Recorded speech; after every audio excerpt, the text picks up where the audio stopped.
আমায় এত ভালোবাসো মাখন? অনেকটা ভালোবাসি টগর।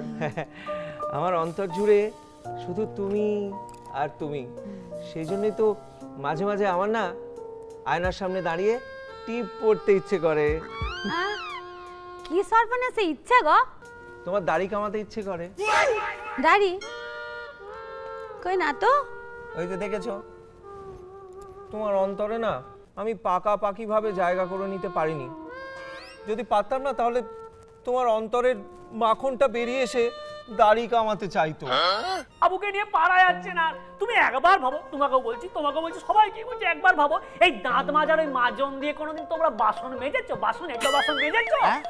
কি বলছে? দাঁত মাজার মাজন দিয়ে বাসন মাজা সম্ভব নাকি? তাহলে আর কি বলছি, এটাই তো আমি বাবুকে বলেছিলাম। তারপর বাবু যা শোনালো গো। হ্যালো মাখন, মানে মাখন তোমার ফোন করেছে? না না কাঞ্চনদা, হ্যাঁ কাঞ্চনদা, হ্যাঁ মাখন মাখন, হ্যাঁ হ্যাঁ ওই তো আসার পথে দোকানের জন্য কিছু আনতে হবে কিনা সেটা জিজ্ঞেস করছে। হ্যাঁ মাখন এনো, হ্যাঁ হ্যাঁ হয়ে গেছে হ্যাঁ হ্যাঁ রাখছি। এই হয়ে গেছে মানে কি হয়ে গেছে? চাকরি হয়ে গেছে। ওই তো তোর চাকরিটা হয়ে গেছে সেটাই বললাম। হরি গো